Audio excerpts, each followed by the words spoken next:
என்ன பேசுறதுன்னு தெரியல. ஆனாலும் எல்லோருக்கும் நன்றி சொல்ல கடமைப்பட்டிருக்கிறேன். இந்த படத்தை பார்த்தேன் வந்த உடனே. இந்த படத்தை பார்த்த உடனே என்னுடைய அப்பா தான் நினைவுக்கு வந்தார். நாங்கள்லாம் படிக்கின்றதுக்காக எங்கள் அப்பா அவர் வேலை செஞ்ச நாயுடு வீட்டு மாட்டை காலையில் கொண்டு போயிட்டு, இந்த மாட்டை கொண்டு போயிட்டு அதை கழுவி அதை சுத்தம் செய்து ஏர் ஓட்ட போவாங்க. ஏர் முடித்து பிறகு அதை கட்டிட்டு அது அடுத்த வேலையை நாள் முழுக்க செய்வாங்க. நேரங்காலெல்லாம் கிடையாது. அப்படி கடுமையாக அந்த உழைப்பை அலட்சியமாக பார்த்த அந்த உழைப்பை, அது மாட்டு பிடிச்சிட்டு போற அந்த அடிப்படையான அடித்தள மக்கள் செய்கிற சாதாரண வேலையை இவ்வளவு உயர்வான மேடையில வைத்திருப்பது உண்மையிலே எனக்கு மிக்க மகிழ்ச்சியாக இருக்கிறது. நான் அறிவு மகன் என்ற முறையில் அல்ல, நான் அறிவினுடைய பாடல்களுக்கு நான் ஒரு ரசிகன். ஏன்னா அறிவுடைய ஒவ்வொரு பாடல்களையும் வரிகளையும் நான் நேசிப்பேன். ஏன்னா அது எல்லாமே நாங்கள் வாழ்ந்த வாழ்க்கையை ஒவ்வொரு நாள் சொல்லிக்கிட்டே இருக்கோம். எதையுமே தவிர்க்க முடியாது. எல்லாமே அந்த வாழ்க்கையை அப்படியே பதிவு செய்த அந்த வரிகள் என்பதில் எனக்கு மிக நெருக்கம் உண்டு. ஆகையினாலதான் அவன் எவ்வளவு தூரம் போனாலும் அதை நாங்கள் பராமரிட்டிருக்கிறோம். அவனை இந்த நிலையில் கொண்டு வந்து நிறுத்தியிருக்கிற மதிப்பிற்கு மரியாதைக்குரிய மக்கள் இயக்குனர், அன்பிற்குரிய சகோதரர் ரஞ்சித் டைரக்டர் அவர்களுக்கு உண்மையிலே நெஞ்சார்ந்த நன்றியினை நான் தெரிவித்துக் கொள்ள கடமைப்பட்டிருக்கிறேன். அவன் பிஇ முடிச்சுட்டு எம்பிஏ முடிச்சுட்டு சங்கர் ஐஏஎஸ் அகாடமியில கொண்டு வந்து சேர்த்தோம். 2 ஆண்டுகள் ஐஏஎஸ் அகாடமியில பயிற்சி பெற்றார். இன்னும் ஒரு 6 மாதத்துல ஐஏஎஸ் எக்ஸாம் எழுதி அவன் ஒரு நல்ல வேலைக்கு போயிடுவான் என்ற நம்பிக்கையோட அவனை அண்ணா நகரில் இருக்கிற சங்கர் ஐஏஎஸ் அகாடமியில் சேர்த்தோம்.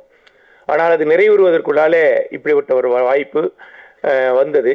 அந்த வரிகள் மிக சிறப்பாக இருந்தது. எங்கள் மனைவிக்கு ரொம்ப கட்டியாக இது இல்லை, அந்த பாதையிலிருந்து மாறக்கூடாது என்பதில் கட்டியாக தான் இருந்தாங்க. எனக்கு சமூகத்தின் வரிகளாக இருக்குது, நல்ல வரியாக தான் இருக்குது. படிச்சுட்டு மட்டும் வந்து என்ன செய்ய போகிறோம், மீண்டும் சமூகத்துக்கு தானே செய்யணும், பரவாயில்ல நல்லா தான் இருக்குது செய்யட்டுன்னு ஒரு பக்கம் இருந்தாலும், நாங்கள் இருவருமே நான் நினைச்சது அவன் ஒரு அதிகாரியாக போகணும் அப்படின்னு தான் நினைச்சிருந்தோம். உண்மையிலேயே இப்படி வராமல் அந்த எக்ஸாமெல்லாம் எழுதியிருந்தானா நல்ல ஒரு அதிகாரியாக போயிருப்பான் என்ற நம்பிக்கை எங்களுக்கு உண்டு.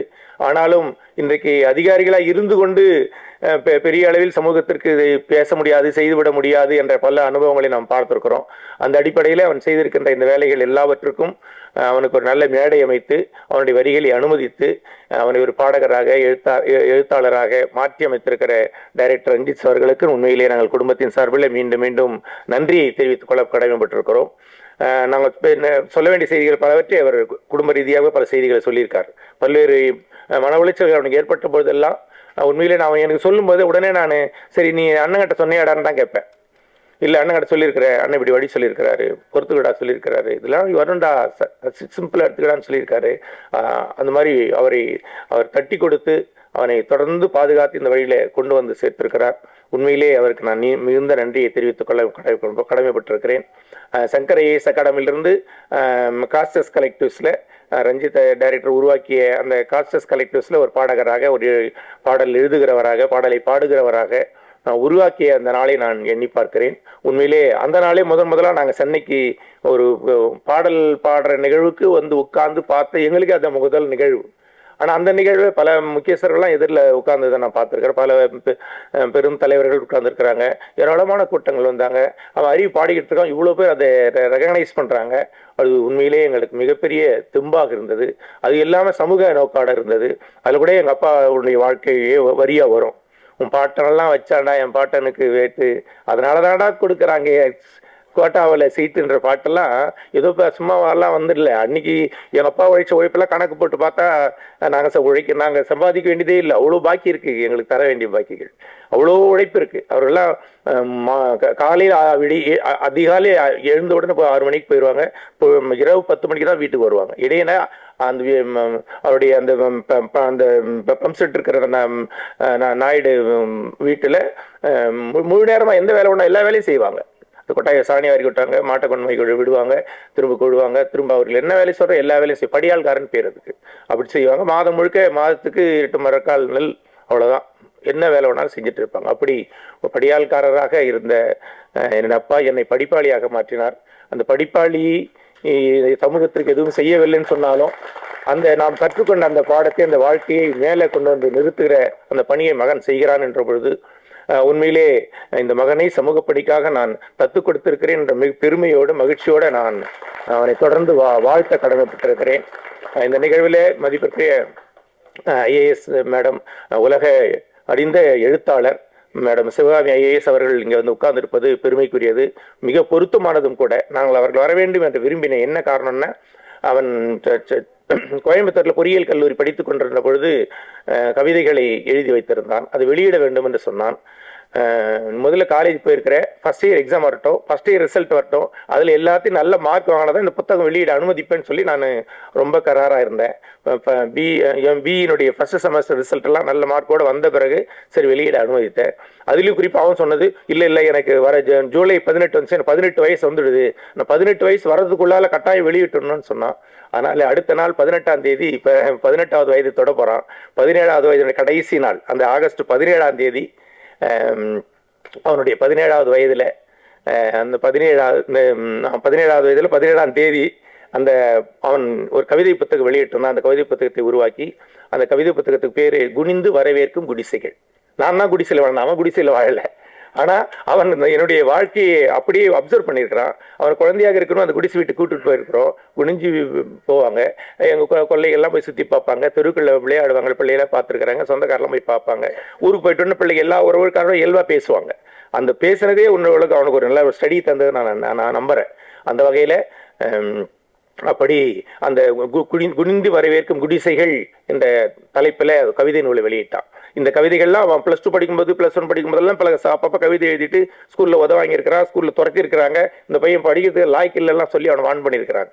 ஏன்னா அவன் அரக்கோணத்தில் இருக்கிற அவன் படித்த ஸ்கூல்ல அது ஒரு எல்லாருமே விரும்புகிற ஒரு ஸ்கூல். விரும்புறேன்னா 100க்கு 100 மார்க் வாங்குற ஸ்கூல். மார்க்ல மட்டும்தான் கவனம் செலுத்துவாங்க. தேர்வு, மதிப்பெண், ஃபர்ஸ்ட் மார்க், இது மட்டும்தான் அந்த பள்ளியோட நோக்கம். எல்லா பெற்றோர்களும் விழுந்தடிச்சு நல்லா தான் சேர்ப்பாங்க. நாங்களும் 2 பேரும் ஆசிரியர்ன்றதுனால நாங்களும் அதில் விரும்பி சேர்த்தோம். ஆனா இவனுடைய மனநிலை அப்படி முழுமையா கல்வியில் மட்டும் இல்லாம இப்படி சமூக சிந்தனையோடும் ஓடிக்கொண்டிருப்பதை என்னால் புரிந்து கொள்ள முடியல. அந்த பள்ளியிலையும் ஒரே முறை இது மாதிரி இலக்கிய கூட்டம் போட்டுட்டு மாணவர்கள் பேச சொல்லியிருக்காங்க, இவனையும் பேச வச்சிருக்காங்க.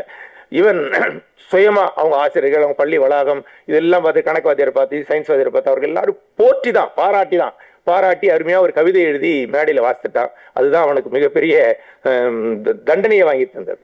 இந்த பையன் உருப்பட மாட்டான், இதுக்கப்புறம் இந்த பையன் பரீட்சையில் 100க்கு 100 மார்க் வாங்குற பையன் இல்லை, இவன் பின்னால போயிட்டான்னு சொல்லி ரொம்ப வான் பண்ணாங்க. ஆனாலும் அழுதியும் சொல்லுவாங்கல்ல, அப்படி ஒரு அழுவியோடு அந்த பள்ளி விட்டு வெளியே வந்தான். வந்த பிறகு அந்த கவிதையை சேர்த்து வச்சுக்கிட்டே கோயம்புத்தூர் ஹாஸ்டல் இருக்கும்போது எல்லாம் கூட சேர்த்து வச்சுக்கிட்டு புத்தகமாக்கன்னு சொன்னான். உண்மையிலேயே அந்த புத்தகம் அவனுக்கு வெளியிட்டோம்.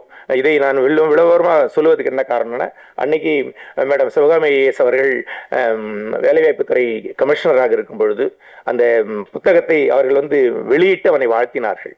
ஏன் இன்னைக்கு 17 வயசுல அவனுடைய எழுதின புத்தகத்தை பக்கம் படிச்சுட்டு உலகம் முழுக்க இவனுடைய எழுத்துக்கள் போகணும்னு அன்னைக்கு மேடம் சொன்னாங்க.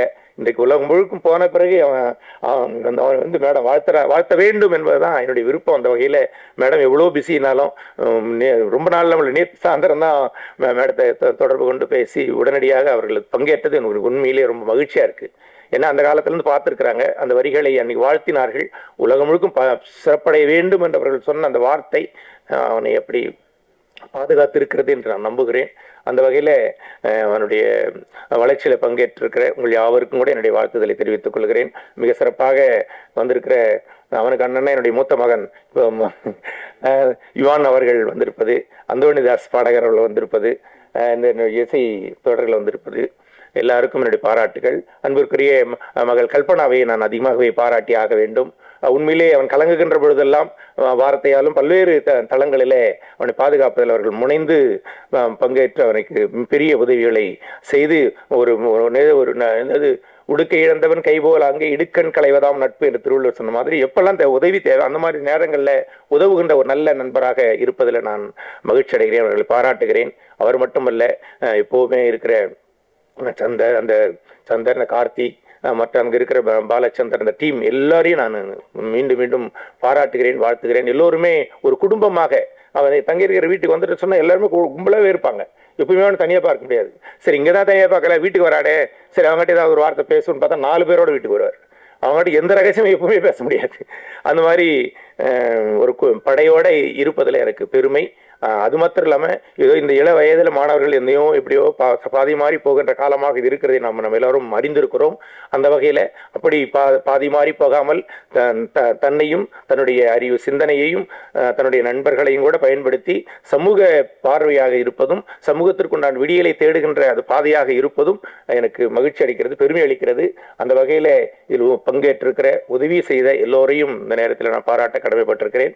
அது மாத்திரம் இல்லாமல் எங்கள் மாமியார் வள்ளியம்மா, என்னுடைய துணைவியாருடைய அம்மா, அது அவனுக்கு பாட்டி இல்லையா, அம்மம்மா. நாங்கள் 2 பேரும் பள்ளி, நான் கல்லூரியில் பேராசிரியர், என் மனைவி பள்ளி தலைமை ஆசிரியர் இருக்கிறாங்க. நாங்கள் 2 பேரும் குழந்தைகளை பராமரிப்பதில் எங்களுக்கு ரொம்ப, அதாவது நேரம் கிடையாதுன்னு சொல்கிறோம், எல்லாரும் சொல்கிற மாதிரி நேரம் கிடையாது. ஆனாலும் அந்த பொறுப்பெல்லாம் எங்கள் மாமியார் தான் எடுத்துக்கிட்டாங்க. அதனால் என்னுடைய மகனையும் மகளையும் அவர்கள் பொறுப்பேற்றுக் கொண்டார்கள். அன்பாக அவர்கள் தான் வளர்த்தெடுத்தார்கள். எனவே பெற்றோர்களை விட என்னை அதிகமாக தூக்கி வளர்த்தெடுத்த பாட்டியை மறந்துவிடக்கூடாது என்ற நன்றி உணர்வோட அவர்களை தூக்கி நிறுத்தியிருப்பது உண்மையிலே பெருமையாக இருக்கிறது. அது மிக சிறந்த நன்றி உணர்வு என்று நான் நம்புகிறேன். என்னுடைய கடமையும் கூட அதில் சேர்ந்து அடங்கியிருப்பதாக நான் உணர்கிறேன். அந்த வகையில் பங்கேற்று என்னுடைய அப்பா வந்திருக்கிறார். அவர்கள் எல்லாம் கடுமையாக உழைப்பை செலுத்தியவர்கள். தான் பட்ட கஷ்டம் பிள்ளைகள் படக்கூடாது என்று சொல்லிட்டு வழக்கமாக சொல்லுவாங்கல்ல, அது நேரடியாக என்னை ஆளாக்கியதில் பெற்றோர்கள் அப்படி அர்ப்பணிப்பாக இந்த வேலையை செய்திருக்கிறார்கள். அவர்கள் உருவாக்கி இருக்கிறார்கள், நன்றி சொல்லுகிறேன். குறிப்பாக என்னுடைய தம்பி வந்திருக்கிறார், ஆளர் வந்திருக்கிறார், தம்பி மனைவி செய்ய வந்திருக்கிறாங்க. அவர்கள் எல்லாம் எல்லாமே நான் குடும்பமாக, தனித்தனி குடும்பமாக இல்லாமல் எல்லாரும் குடும்பமாக ஒரே சிந்தனையாக பிறருக்கு உதவுவதும் சமூக பணி ஆற்றுவதும் தான் எங்களுடைய குடும்ப நெறியாக நாங்கள் வாழ்ந்து வரும். அதனால் நாங்கள் மகிழ்ச்சியாக இருக்கிறோம். என்னுடைய தங்கை வந்திருக்கு, லைலா வந்திருக்கிறது. ஒரு பாட்டில் எங்கள் தங்கி கூட வச்சு ஆட வச்சிருக்கிறான். அப்படிலாம் அதெல்லாம் அப்படி ஒரு பதிவு இருக்குது இல்லை, அது ஒரு நன்மை தானே என்னைக்கா இருந்தாலும். அது மாதிரி என்னுடைய மகள் டாக்டர் கனிமொழி வந்திருக்கு. என்னுடைய மருமகன் வந்திருக்காரு, டாக்டர் சிவராஜ், 2 பேரும் வந்திருக்கிறாங்க. உண்மையிலே அவர்கள் எல்லோரும் அவனுடைய பாடல்களை உற்சாகப்படுத்துவர்களாக, மேலும் வரிகளை மேம்படுத்துவதற்கு உதவுகின்றவர்களாக தொடர்ந்து இருப்பது மிகப்பெரிய மகிழ்ச்சி. உண்மையிலே ஒரு குடும்பம், நாங்கள் வெட்டையத்து பண ஆசை பற்றி மற்ற இதை பற்றிலாம் நாங்கள் கவலைப்படுறதில்லை. அப்பப்போ வருது, அப்பப்போ எதாவது செலவழிச்சா பரவாயில்ல. சேர்த்து வைக்கிற விஷயம்லாம் எங்களுக்கு எப்பவுமே கிடையாது. அதனால் இப்படி நண்பர்களோடு இருப்பதும் பிறருக்கு உதவி செய்கின்ற அந்த அந்த செயல்பாடு உண்மையிலே மகிழ்ச்சி அளிக்கிறது, தொடர்ந்து செயல்பட வைக்கிறது. இன்னும் கூட நிறைய செய்ய வேண்டி இருக்கிறது. நாங்கள் அரக்கோணத்தில் அடிக்கடி அம்பேத்கர் பிறந்தநாள் விழாவில் மாலை நேரத்தில் பாண்டிச்சேரியிலேருந்து தலித் சுப்பையா அவர்களை கூட்டு வந்து கலை நிகழ்ச்சி நடத்துவோம்.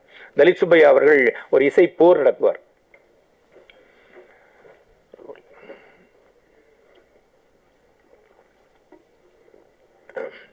அவருடைய பாடல்களுக்கு அவர் இசை போர் என்று சொல்லுவார் தலித் சுப்பையா. அந்த தலித் சுப்பையா, நான் அந்த பகுதியில் இருக்கிற ஒரு எம்ப்ளாயின்றதுனால நாங்கள் எல்லாம் சேர்ந்து அந்த நிகழ்ச்சி நடத்துவோம். நான் ஒரு ஆர்கனைஸ்ன்றதுனால பையன் வீட்டில் இருக்கிற சும்மா கையில் அவனுக்கு கூட்டுவோம், வாழ போலான்னு கூட்டுவோம், அவ்வளோதான். நான் நிகழ்ச்சியில் ரொம்ப பிஸியாக இருப்பேன், நடத்திக்கிட்டு இருப்போம். அவன் எதிரில் உட்காந்துருப்பான், அவ்வளோதான். அவனை உட்கார வச்சுட்டு நாங்கள் வேலையை செஞ்சுட்டு இருப்போம். அப்படி தலித் சுப்பையாவின் பாடலை தூரம் இருந்து வேடிக்கை பார்த்தான் என்பது எனக்கு தெரியும். ஆனால் அது இவ்வளவு உள்வாங்கி இருக்கிறார் என்பதெல்லாம் அவனுடைய படைப்புகள் வந்த பிறகுதான் நான் உணர்கிறேன். அப்படி பிள்ளைகளை இந்த மாதிரி வேலைகள்லாம் கூட்டு போகும்போது பிள்ளைகள் நாம் கற்றுக் கொடுக்காமல் இயல்பாக சமூகத்தை கற்றுக்கொள்கிறார்கள். மணிமேகலை வந்திருக்கான்னு நினைக்கிறேன். அதான் மணிமேகலை தலித் சுப்பையாவுடைய பாடல்கள் எப்பவுமே அந்த மேடைகளில் அவர்கள் பாடும்பொழுது எதிரில் உட்கார்ந்து கேட்டுக்கிட்டு இருப்பான். கடைசியாக புத்தக வெளியீட்டுக்கு முன்னால் தலித் சுப்பையா அவர்கள் ஒரு புத்தகத்தை கொண்டு வந்து இதை அந்த தம்பிக்கு கொடுக்கணும்னு சொன்னார். அவன் என் மகன் தெரியாது அவருக்கு. ஏன்னா அந்த போய் ஏதோ கூப்பிட்டு ஒரு பாட்டு பாட வச்சாங்க, பாடனா அந்த பையனுக்கு கொடுக்கணும்னு சொன்னார். அப்படிங்களையா, அது மகிழ்ச்சிங்கன்னு சொல்லி நாங்கள் ஆர்கனைசர்ன்ற முறையில் சரிங்க ஐயா வாங்க கொடுங்கன்னு சொல்லி அவர் அது வாழ்த்து எழுதி கொடுத்தாரு. கொடுக்கும்போது தான் சொன்னேன், என் பையன் தான் ஏன் அப்படியாங்க ஐயா, ரொம்ப சந்தோஷப்பட்டார். அப்படி தலித் சுப்பையா அவர்கள் அவனுடைய பாடலை நேரில் கேட்டிருக்கிறான், அந்த கருத்துக்களை உள்வாங்கியிருக்கிறான். அவருடைய எளிமை அவனுக்கு ரொம்ப பிடிக்கும், எங்களுக்கெல்லாம் அவருடைய எளிமை பிடிக்கும்.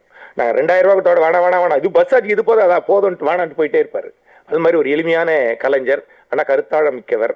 மிக எளிமையாக எல்லாவற்றையும் சாடுவார், குறைகளை சாடுவார், சரியான செய்திகளை முன்வைப்பார். அதே மாதிரி இப்போ பாடிக்கிட்டே நடந்துக்கிட்டே அப்படி எல்லாரும் கவனிக்கிற மாதிரி அந்த நிகழ்வு இருக்கும் அவருடைய பாடல்கள். அந்த மாதிரி அதே நிகழ்வுல கடந்த ஆண்டு தலித் சுப்பையா அவர்கள் இப்பொழுது இல்லை. ஆனாலும் கடந்த ஆண்டு ஏப்ரல் 13ஆம் தேதி இந்த நிகழ்வு நடக்கும்போது எல்லாரும் சொன்னாங்க அறிவு வந்து பாடணும்னு சொன்னாங்க. அறிவு வந்து பாடி அதை செய்தி பண்ணி அதை ஜரிசுபையா ஸ்டைல்லையே எல்லா பாடல்களையும் பாடி அவருடைய பாடல்களை பாடியது மட்டுமல்லாமல் அவருடைய நடை தலித் சுபை இல்லை என்ற குறையே இல்லை, அறிவு தீர்த்துட்டான் என்று சொன்னாங்க. அது உண்மையிலேயே எங்களுக்கு ரொம்ப பெருமையாக இருந்தது. அந்த அளவுக்கு அது எங்களுக்கு பயனளித்தது என்று நான் நம்புகிறேன். அந்த வகையில் பல்வேறு இலக்கிய கூட்டங்கள் எது கூட்டங்கள் நடந்தாலும் எல்லாவற்றையும் அழைச்சிட்டு போவோம். மேடம் சிவகாமி ஐஏஎஸ் அவர்கள் அதிகாரத்தில் இருக்கும்போதும் கூட, இப்போ உங்களுக்கு அதிகாரம் உண்டு, அரசு பணியில் இருக்கும்போதும் கூட பல்வேறு சமூக பணிகளை செய்யும் போதெல்லாம் எல்லா கிராமங்களுக்கெல்லாம் போகும்போதெல்லாம் நான் போவேன், என் மனைவி வருவாங்க, பிள்ளைகள் எவ்வளோ வாய்ப்பாக வருவாங்க. நம்ம போயிட்டு பிறகு தேன்மொழி பேச நாங்கள் சொல்லுவோம், கூட தேன்மொழி மைக்கு வச்சு பேசுவாங்க, பிள்ளைகள் எல்லோரும் வருவாங்க. அதனால அப்படி அவர்களோட இணைந்ததுனால சமூக பணியை தொடர்ந்து செய்வதற்கு அதில் இன்னும் பிசகாமல் நிலைத்து நிற்பதற்கு சிவகாமி மேடம் அவருடைய சமூக பணியின் வழிகாட்டுதல் எங்கள் குடும்பத்திற்கு மிகப்பெரிய பிரயோஜனமாக வழிகாட்டுதலாக இருக்கிறது. அவரோடு இணைந்து நிகழ்வில் பங்கேற்ற இருக்கிற மணிமேகலை வந்திருக்காங்க, பாக்கியலட்சுமி வந்திருக்காங்க, துளசி பாக்கியலட்சுமி வந்திருக்காங்க, நிர்மலா மேடம் வந்திருக்காங்க. அவங்க எல்லாரும் கூட இந்த நேரத்தில் நான் நன்றி சொல்ல கடமைப்பட்டிருக்கிறேன். என்னுடைய துணைவியார் அவர்கள் பேசுறதுமா இன்னும் ரொம்ப நேரம் பேசுவாங்க, அவ்வளோ நேரம் காத்திருக்க முடியாது நம்ம எல்லாம் இல்லை.